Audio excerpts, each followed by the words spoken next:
Hello student, good morning. आज के class का जो हमारा टॉपिक है वो है एम्प्लॉयमेंट, रोज़गार। वास्तव में रोज़गार क्या है?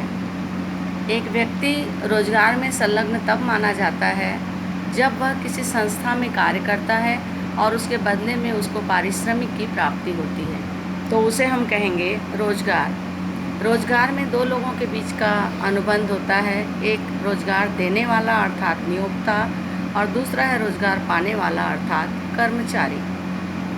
ये जो रोज़गार है वो किसी भी प्रकार से हो सकता है, चाहे वो निजी संस्था अर्थात प्राइवेट संस्था में हो, चाहे वो सरकारी हो, चाहे वो अर्ध सरकारी हो। रोज़गार में जो कर्मचारी होता है उसको किसी भी प्रकार का जोखिम सहन नहीं करना पड़ता।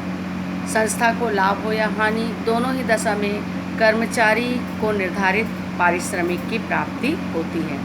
ये जो रोज़गार है वो स्थायी भी हो सकता है, अस्थायी भी हो सकता है, आकस्मिक भी हो सकता है। तो इस तरीके से बहुत संक्षेप में यदि हम कहें तो रोज़गार मतलब रोज़गार में व्यक्ति तभी संलग्न माना जाएगा जब वह किसी संस्था में पारिश्रमिक के बदले कार्य करता है।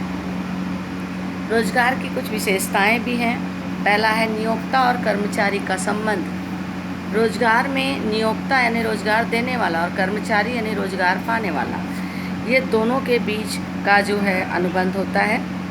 दूसरा जो बिंदु है अनुबंध, नियोक्ता और कर्मचारी के बीच का जो अनुबंध होता है, ठहराव होता है, ये लिखित भी हो सकता है और मौखिक भी हो सकता है। ये जो अनुबंध है वो कार्य के घंटे को लेकर, अवकाश को लेकर, पारिश्रमिक या जो अतिरिक्त सुविधाएं होती हैं उसको लेकर हो सकता है। इसके बाद है वेतन या मजदूरी का भुगतान। जब कर्मचारी किसी संस्था में कार्य करता है तो कार्य के बदले में उसको वेतन या पारिश्रमिक की प्राप्ति होती है। तो ये तो मैंने आपको बताया रोज़गार का आशय और रोज़गार की विशेषताएं। वैसे ही बहुत सारे और भी टॉपिक्स हैं, तो एक टॉपिक पे और मैं चर्चा करने जा रही हूँ।